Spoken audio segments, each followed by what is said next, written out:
All right, welcome to the After Hours Gaming League. This is match 8, regular season match 8. We're in round robin B of the bracket. There's 3 round robins right now. There's the top round robin, which is guaranteed for postseason, the middle one, which is almost guaranteed for postseason, and the lower bracket, which is guaranteed not to make it in postseason. So we're in the middle bracket here. This is game 3 of the round robin. It's going to be a best of 5 between Western Digital and Google Cardboard. It's actually going to be a rematch between Western Digital and Google Cardboard. These two teams did play earlier in the season. Western Digital took it 3-1. So we'll see if they can come back, even up the score a bit here in the later parts of the season. We're going to start off here with a ZVZ on Vaani Research Station.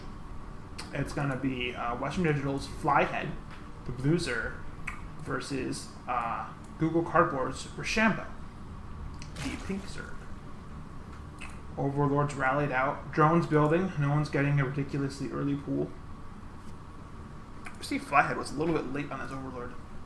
His drones seem to be starting. His drones seem to be a few seconds behind Roshambo's. So a little economics behind. Not a big deal, but it may come into play later, especially if a rush build comes in. And we're reaching that time, so we'll see our Zerg's going to go pool first or hatch first. Going to go greedy or play it safe. It looks like FlyHead's going to go for a hatch first, and so is Roshambo. So we're going to have a nice macro game here. No super early Ling Baneling shenanigans. Overlords do pass each other and say hi. There's going to be another Overlord passing here. Indeed. No Overlord kiss. Alright, should see Roshambo throw down that spawning pool. And yeah, so the macro discrepancy is actually readily apparent here. Roshambo decided to go for a quicker spawning pool, not joining up before getting it. Whereas FlyHead does go for that later one. And Roshambo goes for the gas. FlyHead goes for his gas as well. Not far behind. So Roshambo will probably have speed a few seconds before FlyHead does. He may be able to do something with that. But it is Vaani Research Station. Natural is safe. All you need is 2 queens on this ramp, and you are home free against Ling Floods. 2 backup banelings behind it, and you're fine. There's nothing to worry about. Largely mirror builds for the moment, just some more droning up after the hatchery for FlyHead. Slightly later gas, slightly later pool. 3 drones immediately on gas, so Roshambo will have that speed earlier on as he starts his 2 queens. And only 1 queen started for FlyHead right now. He does start that 2nd queen as the hatchery finishes. Slightly later hatchery. 4 lings coming out for each player, followed up by drones. Again, extremely mirror builds thus far. We have 100 gas up. We're going up to 150. This could be either a macro mistake, or he could be going for banelings, but he needs to start that speed. Both players actually pretty slow on starting the link speed right now. Very slow. We're getting close to 200 gas for Roshambo and 150 for FlyHead. Roshambo will throw down that baneling nest. It is ideal to start speed before then. And sorry about that, guys. Sorry you guys had to... It didn't miss much. Nothing's happened thus far. But yeah, sorry about having the overlay up for that. I normally don't do that. FlyHead actually pulling ahead in supply here. Bit of a supply block. Got his own baneling nest coming. Speed is a bit... he is starting to speed, and it is in fact later than Roshambo's right here. But both players continuing to mine gas. We are going to see some Ling Baneling action. It does seem.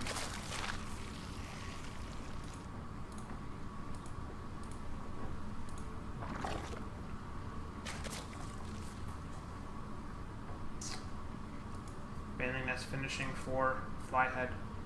Ling's sitting out here under the Overlord. Just defensive Lings and Banelings here for Roshambo. We'll see what his transition plan is. FlyHead mining a lot more gas. How does he have so much more gas? Huh. Did Roshambo pull off and I missed it?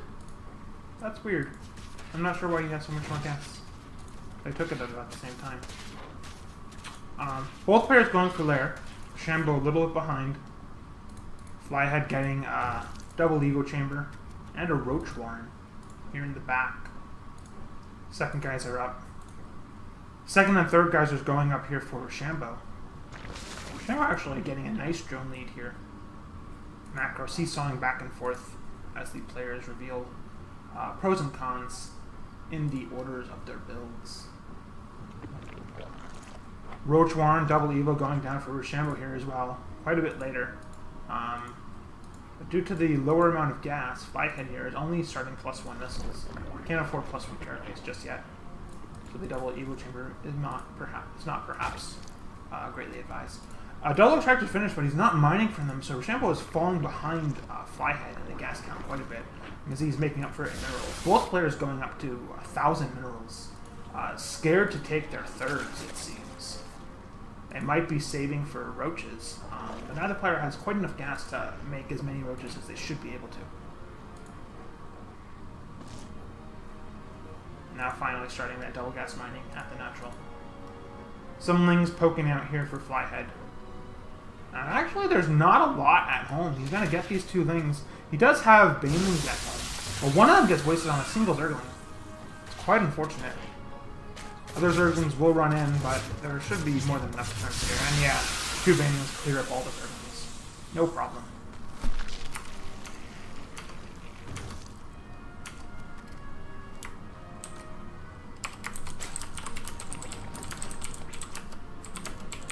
Really, my stream is having issues today.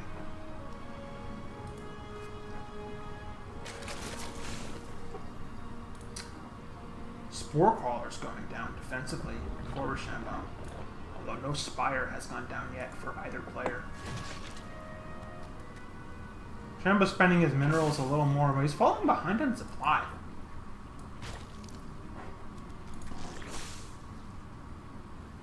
FlyHead going for those roaches, filling quite a lot of them. The third goes down, and that's his trigger. He's going to go and secure his third. Never mind. I thought he was attacking there. Roshambo's actually in a bit of a pickle here. If these roaches move out, he's going to be in trouble. He doesn't have a roach count of his own. What is his army supply? What is it all in? He's got 8 roaches, 6 Banelings, and 3 queens. That's it. So he needs to, he's even in the macro. So he could be, he's catching up slowly, building more roaches. His carapace will finish well ahead of his opponent, so that's quite good. Did he get Glial Reconstitution? I'm not sure. I can't tell. FlyHead is finishing his up right now, as well as centrifugal hooks for those Banelings. Roshambo looks to be slightly ahead in the macro, but FlyHead is ahead in the army with this roach count, and he's gonna tease us, threaten to push out, but he's not going to, not yet. Overlord's gonna die here. You should see Roshambo remake that. Yeah, so it seems just some inefficiencies with the gas, or something similar here. We had nearly identical builds going in, but FlyHead just has a 25 supply lead right now. Somehow, some way. He's not mining at this third yet. Roshambo is just starting to mine at the third. Both players supply blocked. We should see more Overlords go out, and we do. Just the one for FlyHead, but multiple for Roshambo. He's got some catching up to do. Roaches are pushing out. He needs to run these roaches away. He can't afford to take that damage. He's going to have to rely on home base advantage here in order to win this fight. They are, in fact, even on upgrades. 1-1 versus 1-1. Roaches and Banelings should be enough to hold here. We'll see if he splits the roaches to let the Banelings through. And he actually sacrifices some roaches up front in order to tank the Banelings And FlyHead here looks like has a superior roach count.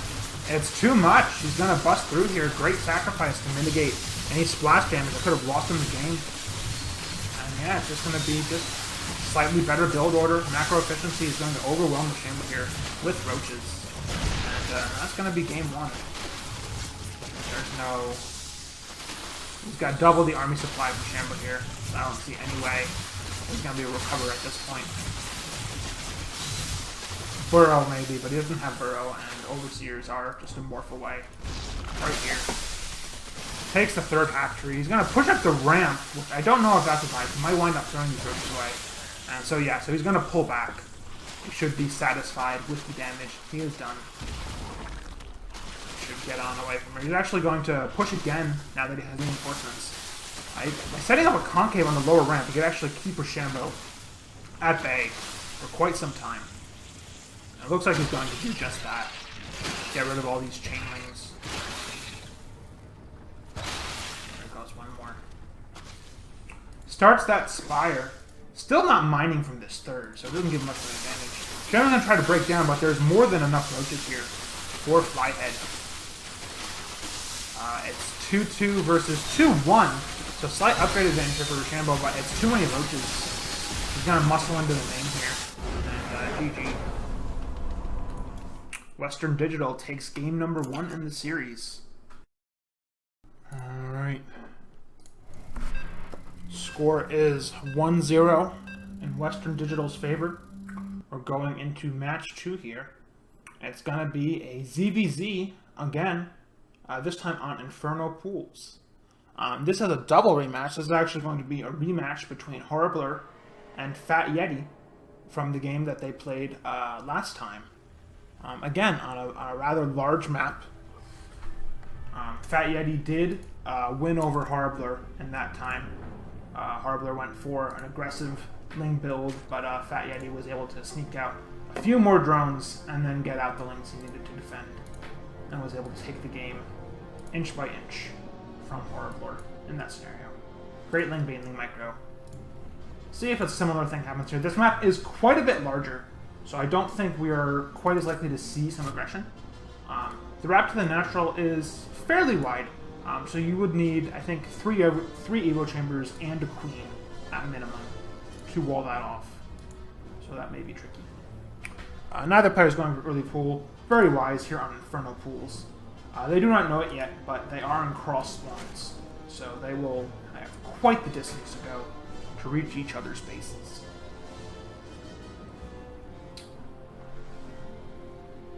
Drone's going up higher and higher for both players. I suspect we're going to see hatch first from both players in here, given how large this map is.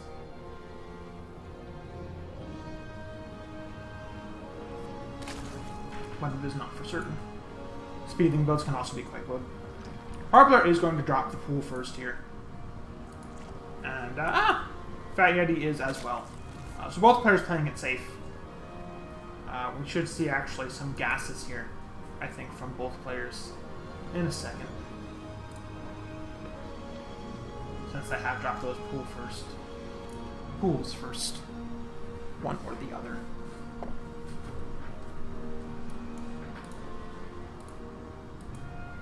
FatYeti going for the expansion. Horribler going for that as well. Just on a slight delay. A few seconds behind FatYeti here in the macro. Gas going down for FatYeti as the Swarming will finish this. So he will have speed probably around the 6:30, 7 o'clock, or 7:00 minute mark. Gas going down for Horribler, but again, a bit late. So mirror built here, but FatYeti is just getting a few seconds further ahead at every turn. His second Overlord is already out. Horribler's just finishing. His Queen is later. He did delay the Queen. Horribler's is about to finish with the slightly earlier Swarming, so he will have that quicker inject off. FatYeti a few seconds behind. But he's getting up in supply. 6 Lings built now for Horribler. Wants to be exceptionally safe.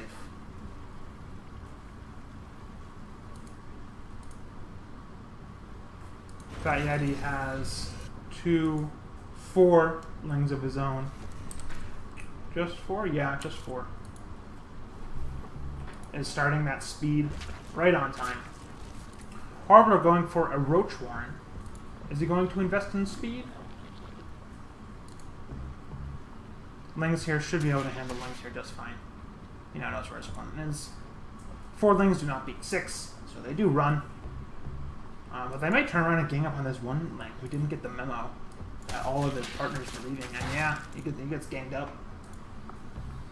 Unfortunate little loss there. He does manage to sneak his Zergling out to go scout his opponent, however. It's now 4v4, so he still can't win a straight-up engagement. He will just run into the base to get that scouting. You may see that no speed has been started. It's just going to be roaches here for Horribler. And supply, he's got a supply cap. He doesn't have overlords building. So this roach pressure is not particularly threatening. In addition to the fact that this map is extremely large, extremely wide, so the roaches will take forever to reach his opponent here. Does have that overlord on the way. Throws down an Evo chamber. Just going to rely on a couple of roaches and Lings here for defense. But Horribler is rapidly falling behind in the macro here. It's 22 drones to 31. FatYeti is comfortably going for his lair, relying on a lower armor count. He's simply not worried. Roaches are very slow. They will take a very long time to get across the map. So he's confident that he can continue to drone, and when he needs to make defenses, he will be able to make enough. Horribler, a few too many drones here in the main, should transfer some natural. As drones sitting here at the hatchery, they're not rallied, they're not mining. Unfortunate mistake. He may recognize this as the Zerglings come in. Hopefully he gets all those drones mining again.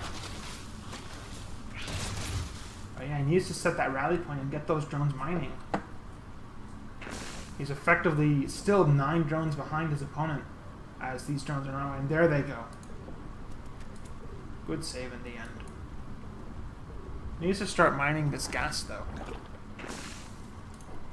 To catch up on the gas economy versus his opponent. FatYeti continuing to drone. Got his brandiness done. Lair is done, and he's starting that Spire. He's got 4 geysers fully mining, so he's going to be able to start a pretty powerful Mutalisk transition. And with Horribler's gas count so low at the moment, he simply cannot make enough roaches to do anything about that right now. So he's going to need to think about starting a Spire of his own, or getting a Hydralisk Den.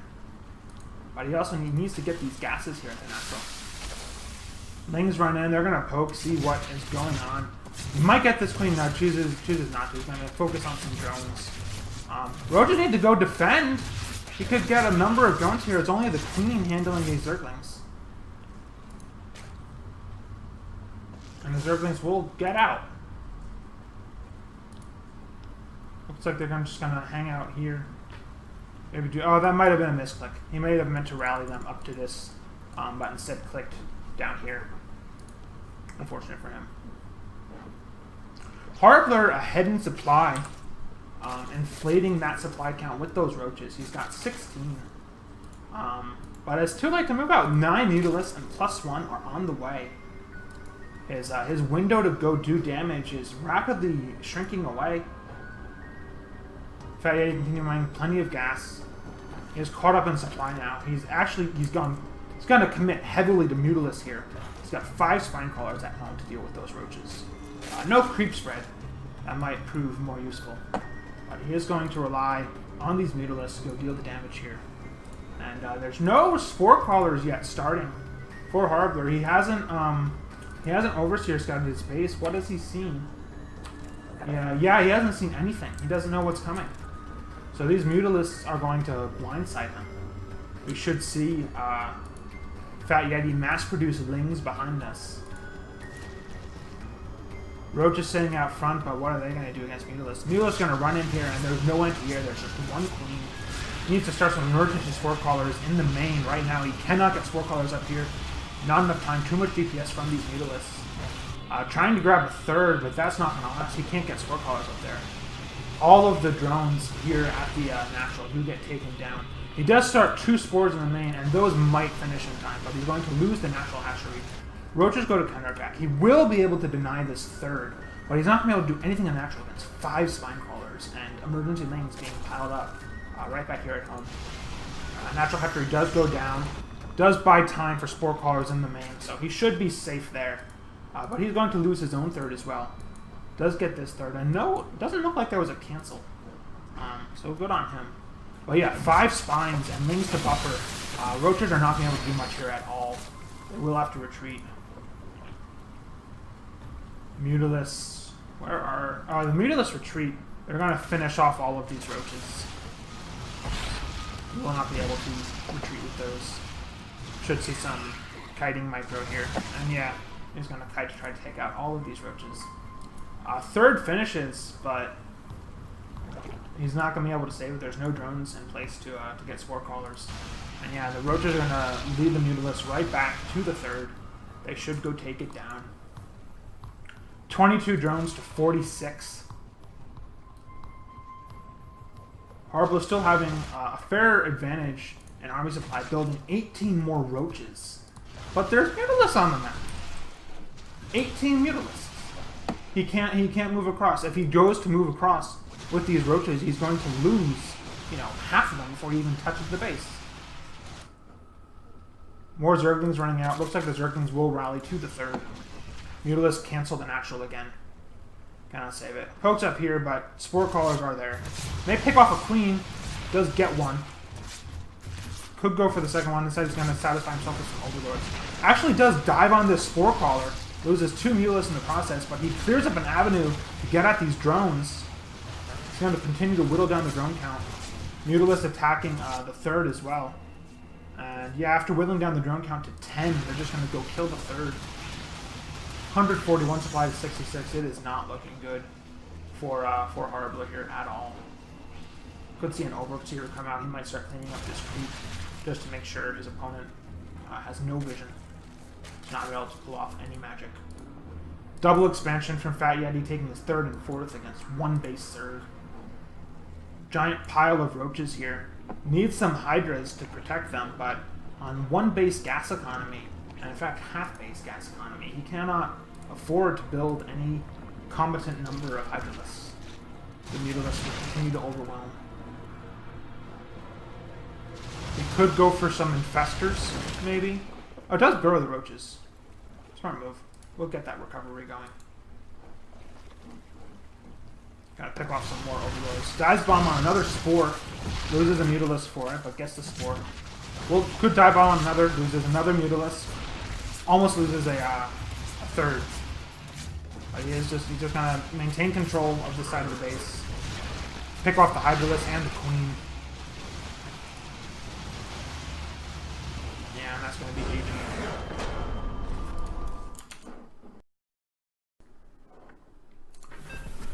Going into Game 3. This is match point for Western Digital. They're up 2-0, so they can take the series at any time, any game from here on out. We're going to have a random versus Zerg, Mimimi versus Benson here. Mimimi playing for Google Cardboard. Benson spelling his name backwards here for Western Digital. And it's going to be another ZVZ. Excellent. Excellent. Here on Expedition Lost. Good luck, good luck, good luck. ZVZ here on Expedition Lost. So, there are these, the natural is pretty defensible. The natural ramp is actually pretty small. So you can get away, I think 3 Evo Chambers can wall this off entirely. So 2 Evo Chambers and a Queen will also work. However, you do have these backdoor rocks that can get into the main. So there are aggressive opportunities available for this matchup. Extractor trick for Benson. He's going to send out an early scouting drone to see what his opponent is up to. His opponent is random, so he is not yet aware that Mimimi is Zerg. Hence the early scout here. You would not normally do this against a Zerg if you knew your opponent was Zerg. I don't think, anyway. Maybe.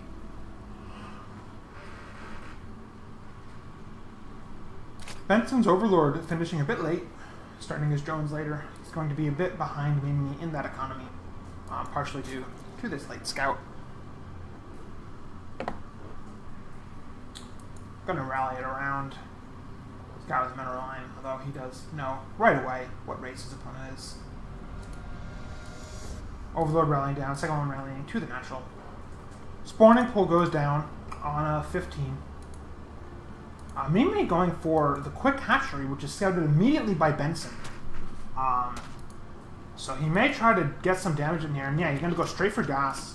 Looks like he may commit to speedlings and try to do some damage here. Spawning pool going down for Mimimi, but it's half a minute later than Benson's. So he's going to be vulnerable for a sizable period of time.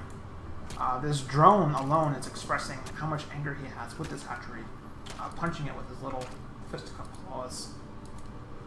Benson will expand behind this, so he's not going to commit to a one-base baneling bust or anything crazy, but he will have speed up nice and early, and I suspect we'll see him make a number of things, try to do some drone damage, or at least slow down the drone production of Mimimi here. Queen producing, he will have an inject up nice and soon. Starting another Overlord. Late on this Overlord, slightly behind in the drone count, so he definitely does need to cause some pressure here. Needs to force Mimimi to produce some non-drones, or he's going to rapidly fall behind. He's already 3 drones behind, which this early in the game is massive. Hatchery is already done. Should see Mimimi produce another Overlord in a second to free up that extra supply. Speed on the way immediately, and oh, he actually may get some luck here. He may get this Overlord. Overlord is trying to run. Will it get away? I think it actually will get away. The Queen will not have enough time to go down the ramp. Gets it close, but yeah, the Overlord's going to get away here. Queen too slow. Actually, oh no! The creep may say the hatchery finishes, so Queen's going to catch up on this creep, and actually does wind up getting the Overlord in the end. Nice little timing there. Mimimi does start an extra Overlord in advance, so avoids the supply block. Loses just 100 minerals and a larva for those efforts. A bunch of lings out, 12 more on the way, speed about to finish. We need defenses up for Mimimi. We need defenses now. He needs either a baneling nest, he needs a lot of Zerglings. These Zerglings are running out here. Speed is about to finish. He loses his scouting Zerglings. He needs to build a lot of Zerglings. Maybe some emergency spines in the main. More Zerglings running out. It's going to be a Sauron rally here. He's going to rally everything into the natural, into the main. Zergling flood on the way. Speed is finished. And here come the Zerglings. We have 12 bending from Mimimi. Baneling Nest on the way, but the natural's going to get taken down. Queen gets focused down immediately. Another queen building here in the main, but he's going to lose the natural hatchery. There's too many Zerglings here. The Baneling Nest is not done. It's going to be stuck on one hatchery production here. Zerglings running into the main. They're going to take this engagement. They're going to win it. There's way too many Zerglings here for Benson. More running in. This Queen's going to get taken down. All the engines getting locked. He pulls drones. He needs banelings, but there's so many Zerglings here. So many Zerglings. He's just going to focus down the hatchery. He just he pulled away. Doesn't want to lose anything to the drones. Engaging over and over and over. Mimimi needs to get some banelings, but he doesn't have the time to start them. He's going to lose this hatchery, and yeah, loses the main. Benson's going to run down. He's going to take out the natural as well. Just avoid the broodlings, and then get a nice engagement here on this ramp. Should focus down the natural hatchery. Mimimi is at 0 minerals. He spent every mineral he had to his main. Returns some to this natural hatchery. Baneling does go off. Gets some Zerglings. Has one more Baneling in reserve, so he will be able to protect this hatchery. Should do something with the other Baneling. Does lose the Queen, though. So he's going to continue to mine at the natural. But the spawning pool and Baneling Nest are now forfeit. He's now, yeah, GG. There is no coming back from that one. Alright. So Western Digital did take the series 3-0. We're going to have a Game 4, just for fun here, between Pwnerizor and Toki. Pwnerizor playing for Google Cardboard, Toki playing for Western Digital. It's going to be a PvP on Catallena Ladder Edition.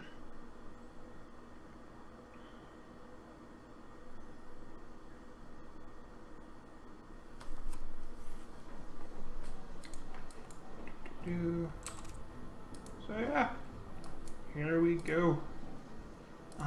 Catallena. So there's a lot of blink surface here. That is a very viable strategy. It is also a 3-player map rather than 4 players, which means that you can throw down a proxy Stargate right here in this area by the 3rd, and then you can determine where your opponent is later, and you'll still be pretty darn close with that Stargate. Standard pylons going down for now, so we're not going to see any crazy 2-gate proxies, or those 1-gate proxies where you rush the cyber core, get a zealot, and then just chrono out stalkers, try to kill your opponent nice and early. Chrono going down on the probes, so we're not going to see any 10 gates or 11 gates either. Just some standard 13 gates, most likely. Scattering probe going out nice and early for Toki. This is ill-advised in a PvP, because if anything of interest was going to happen this early, it would be down here, alright, by your base, because he's proxying you. So you can scout that early. But if you don't see anything there, then they're just building at home, and all you're going to see, you're going to see a gateway, you're going to see 2 assimilators, and you're going to see a cyber core. And you're just always going to see that. You're never going to see anything else. There is no viable strategy that doesn't do that in PvP. So it is not worth scouting at that point. It really doesn't make sense to scout until after the cyber core. That's when divergence can occur. So that probe will run away after seeing completely no gunplay, no indication whether it's going to go multiple gateways or a quick robo or Stargate. There's nothing.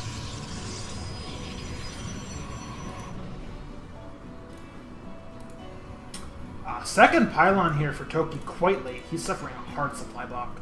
Got a lot of extra chrono to spend. His cyber core is behind his opponent as well.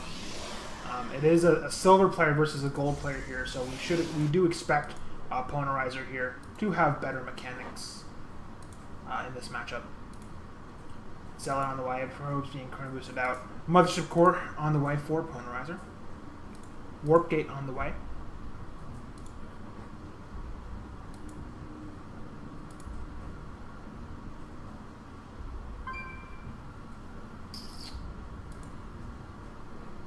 I think Mothership core is on the way for Toki now as well. Third pylon going down. Plenty of extra chrono. We should see some more units. We should see some chrono on this warp gate. We should see something, at the very least. Pwnerizor is actually going to be really bold here and go for a Nexus. Should follow this up with some additional gateways.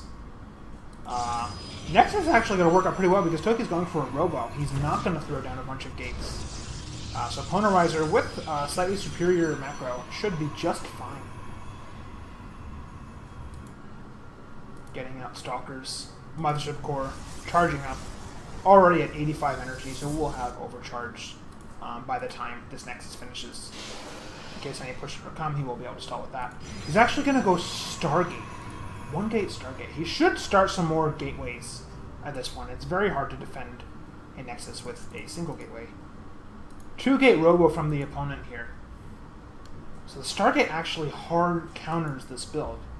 I think we're going to see him build Void Rays here, actually. Because right now Toki's only option to stay in this game is to try to go for an Immortal bust. And Void Rays will obviously destroy that nice and early. Double pro production starting for Pwnerizor. A third gateway going down. Wants to build an Immortal, but he's supply blocked. Got one supply too many. Should Chrono with that immortal now, and he does. What has Toki seen? Has he seen the Nexus? So he's going to see it now with the Observer. But this is quite a bit late to see that Nexus. We'll see if he's able to respond to it. He's going to queue up a second immortal. He needs to do something. It's 2 base economy to 1 base.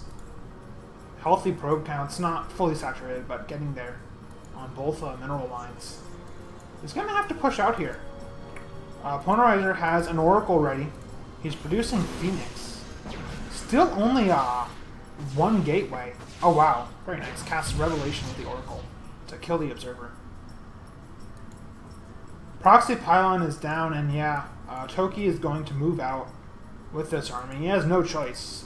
He never started a Nexus, so he's going to have to deal with this. More Phoenix getting boosted out, but again, only Pwnerizor being very greedy here, producing 2 more gateways only just now. He's going to have to use the Phoenix on the Immortal. He will have to rely on Photon Overcharge for the defense here. He's going to get ready to cast that any second. He does know this attack is coming. Another Immortal on the way, but it's not going to get there for some time. He should try to push with just the 1 Immortal. Oracle poking out, flies right past the army. Need to see Photon Overcharge cast down, and he does. Phoenix going to target the Mothership Core, but the Stalkers get taken out immediately. He will get the Mothership Core. Does manage to just barely save his own. Oh no, he does not. How did he get that shot? He needed high ground vision for that. That was weird. Oh, very nice pickups. Gets the Sentry and the Stalker here. It's good defense. Chronoing out a Void Ray. He's actually got a Zealot here in his main. That's how he got high ground vision. Not sure how that happened. He is still ahead. He's got 34 probes, 25. Nexus only just now starting for Toki. But the Photon Overcharge is down. There's a second Immortal here. He should warp in some Stalkers and go in again. And with the second and third Warp Gates only just now starting, second Void Ray still on the way, he may actually be able to do quite a bit of damage here. He did lose that Mothership Core, so he's not going to have Photon Overcharge ready. Starts a second and third Stargate. He's going to commit completely to Void Rays here. Toki has a window to go in here and win the game. He's got a severe army advantage. Just needs to warp in some Stalkers and go for it, but he's letting the window pass. Every second that goes by, more Void Rays are going to come out, and eventually it's going to be too much. 4 pylons on the way. He's going to start chronoing out some more Void Rays here. Any second. There it goes. Toki needs to go in. Toki needs to move in and take the advantage while he has it. He's not going to be able to catch up economically. Pwnerizor just needs to sit back here and defend. Keep on chronoing out those Void Rays. Warps in 3 Stalkers just as the Stargate's finish. We should see more Void Rays being chronoed out. There we go. There's a second. Still just in here. Warps in Zealots and Sentries, which is not ideal because the opponent has gone air. He's going to focus on a couple Stalkers here with the Phoenix. Toki runs away, and that's just not the right decision here. He's actually going to lose a Phoenix and Sentries. Quite unfortunate. Oh no, whoa! Just barely saves it. The army gets distracted, kills a Stalker instead, and sacrifices the rest of itself. The Immortal and the rest of the army does run away. But yeah, he had a window and he missed it. So now he's on 2 base. Again, this Immortal's going to get picked up, but there's not enough firepower here. This Phoenix do need to run. They're not going to be able to kill the Immortal. So they do break through its shields. So that'll make it easy for the rest. But yeah, there's not enough army here to finish it off. 3 more Void Rays in production. Should see them get chrono boosted here. Toki just does not have the economy to deal with a mass Void Ray push. If Pwnerizor decided to throw down a Robo and add some Immortals on top of this, it would be an unbeatable army. Should focus on this pylon now that he's seen it. Gonna let it go for now. Goes for a 3rd Nexus instead. Relying on his probe lead. 50 probes to 26. Quite a number of probes transferred out of the main. There he goes. We'll get this Paimon. Looks like he focused down some warping in units as well, based on the sounds I heard. Third and fourth simulator going down. I believe he got +1 air weapons. Yes, he did. He's getting +1 air armor.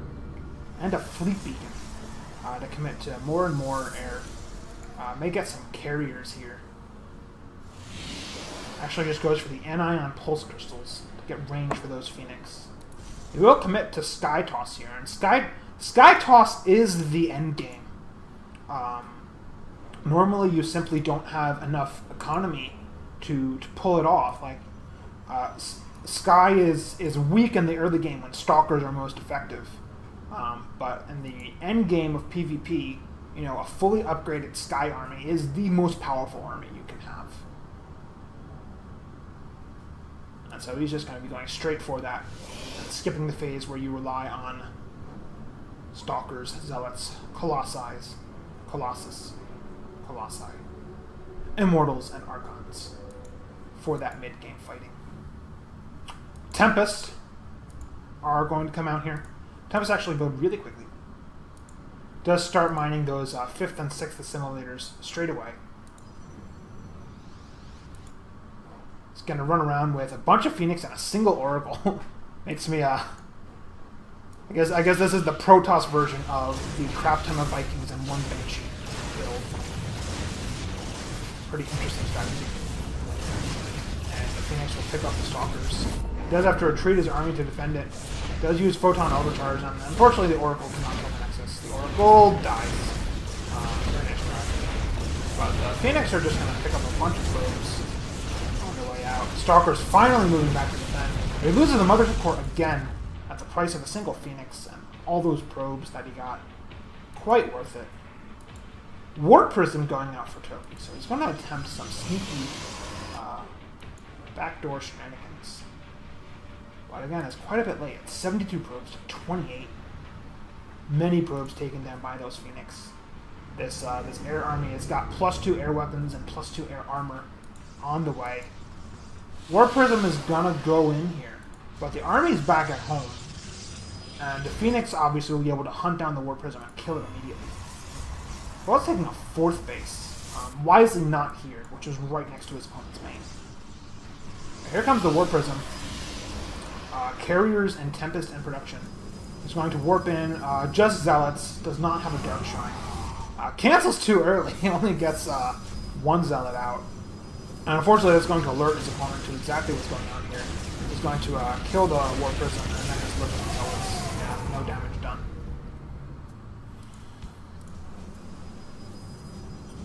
Not probing up very much at home. Looks like he's going to get some Archons from these High Templar. Which is wise, especially against the Phoenix. But, you know, Tempest will obviously outrange those tremendously, and the Void Rays will be able to power through. No problem. 162 supply to 89. +3 air weapons on the way. +2 armor about to finish. Probes transferring to the 4th base. Getting actually up on too many probes here. He's at 83 probes. He needs to probably stop that production soon. Phoenix are going to run in. The Mothership Core is just finished. They're probably just going to snipe this Mothership Core immediately, get some probes, and get out. Yeah. +2 air weapons will take out that Mothership Core immediately. Probes getting ransacked, and Toki's had enough.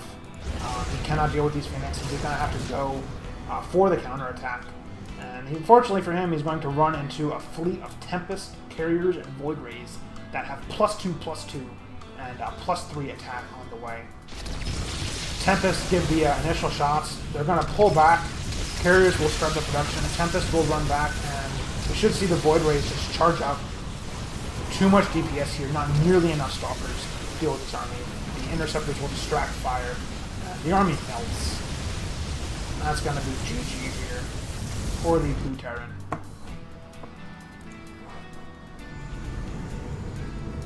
Any moment now.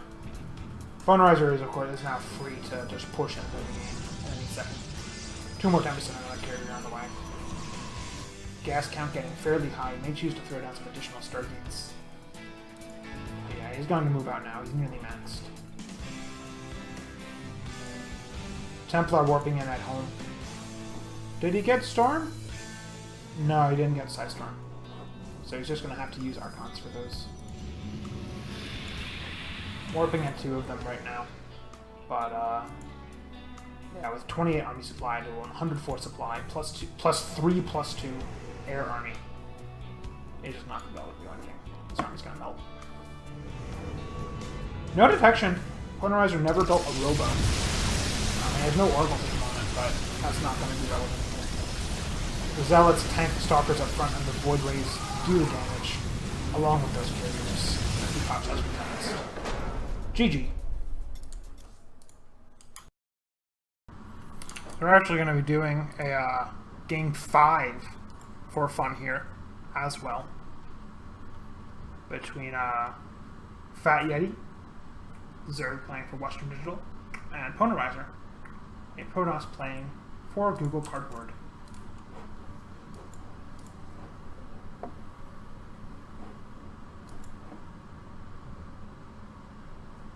And we have a very early probe going out for Pwnerizor here on Secret Spring.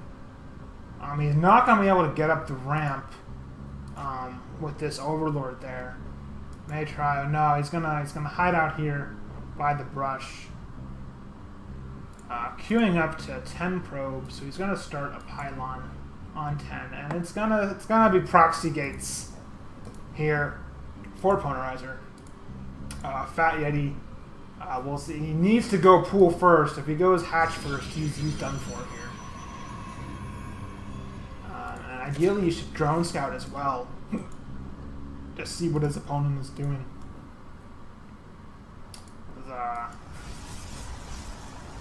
Goes up to 3 drones.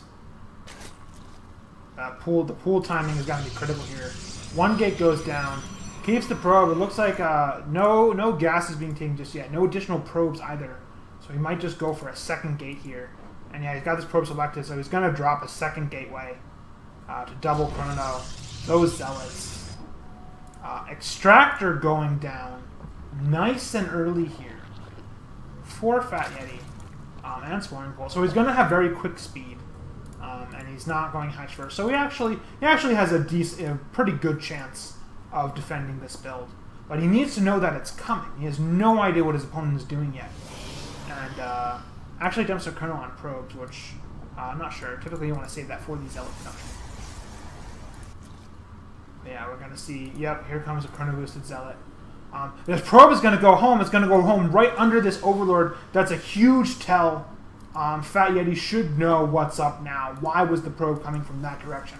Why hasn't it scouted his base already? He should know that something is very, very wrong. We have another pylon going up in base. Looks like it'll finish just in time for another Zealot to get started.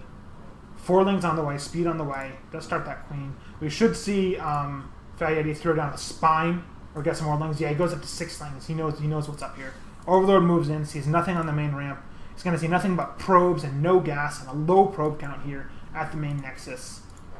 So it's going to be nothing but lings. He's reducing 4 more right now. Should see a spine go down. He's going to be in search. He's not. He's actually going to go straight into the base. Which is a very reasonable counter. He's going to go there with the first 4 lings. He's going to send more. He's going to send more out. He goes for a hatchery. So he doesn't know what's going on, but he's confident he can hold it. He's just going to send lings here into the base. 4 lings. Probes will be able to deal with that. As the Zealots move in, 5 of them. He's going to be able to do a lot of the probe down here. Probes not being microed for defense. Zealots moving in. They're going to go for this main. They should go for the main. They're getting rallied away by these Zerglings. Zerglings chasing the probes. Probes are going to run. There's too many Zerglings now. There's 8 of them. So probes do have to run. There's no economy left for Pwnerizor. So FatYeti is actually in an excellent position. He's going to lose a drone here. Almost does not. Focuses down the spine. He does have this other hatchery going up. Queen and drones enough to handle Zealots thus far. He's going to trap 2 of the Zealots. He will lose a drone or 2 in the process, but he gets 2 of them. There's only 3 Zealots left. 3 Zealots and actually no, there's 4 Zealots. But there's no economy left for Pwnerizor. Does Chrono boost 1 probe at home, but yeah, he loses the Zealots going after the swarming pool. Probes get surrounded. GG. Good reaction too from FatYeti. He will take that ace match.